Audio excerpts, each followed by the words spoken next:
Hello! Andito naman ang isang OFW na maghahatid sa inyo ng balita sa larangan ng showbiz.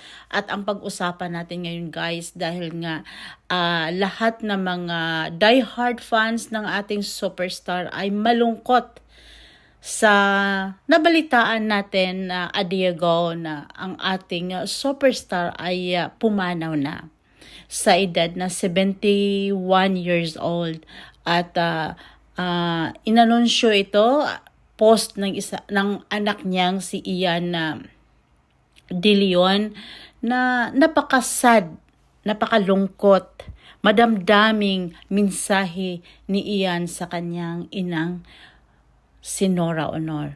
Balikan lang natin guys yung magkasamang kumanta sa programa ng superstar Nora Aunor, si Sharon Cunita, ang megastar. Kasi may kinonface si Nora Aunor na nung pinakaunang pelikula ng ating megastar, Sharon Cuneta, ay una niyang pinuntahan mismo sa bahay ang superstar na Nora Aunor na inanyayahan niyang manood ng kanyang first movie, unang pelikula. At kinausap niya ito si Nora Aunor at hindi daw niya napagbigyan at hindi daw napanood ni Nora Aunor ang pelikula ng ating megastar dahil ang kadahilanan daw dahil sa dami na daw niyang mga problema.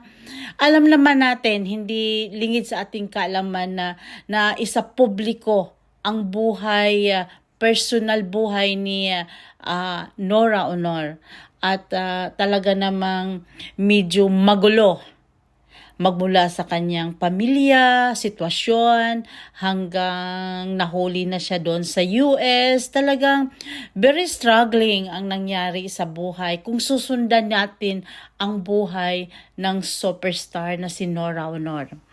At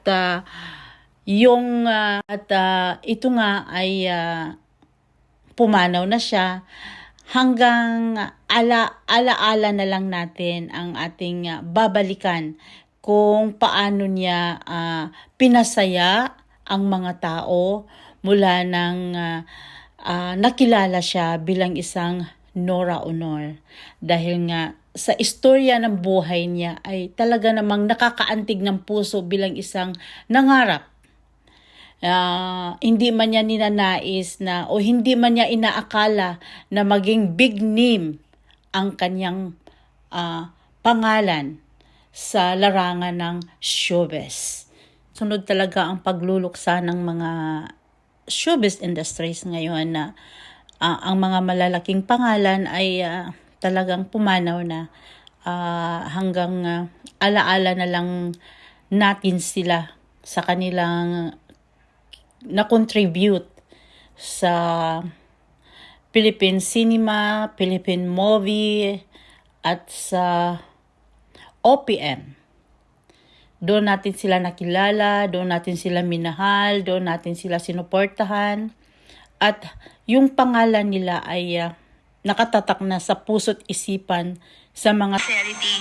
Saludong-saludo po ako sa one and only superstar. When they asked me nung first, bago magsimula ang Sharon, kung sino yung 5 na gusto kong i-guest, isa ka dun sa binanggit ko. From the bottom of my heart, I want you to know if there's just a few people I really look up to dito sa business na ito dahil sa galing at sa tatag ng loob sa lahat ng dinaanan, isa ka doon definitely. I want to thank you for giving me the honor of your presence dito sa show.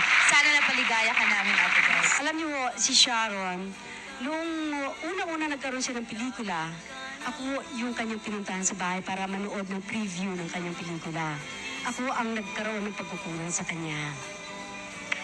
Kasi hindi ko siya naharap, sa dami siguro ng problema. Nakatira pa kami noon sa Corinthian.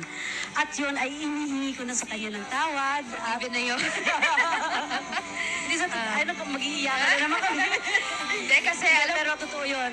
Alam ko, ako lang talaga ang pinuntahan niya sa bahay para makiusap na, Ate Guy, panoorin mo naman yung first movie ko. Pero hindi ko siya naharap, hindi ko siya nakausap, hindi ako nakapanood ng movie niya. Tsaka ang hirap maging artista at maging magkaibigan. Pero sana simula rin ito ng isang magandang pagkakaibigan natin.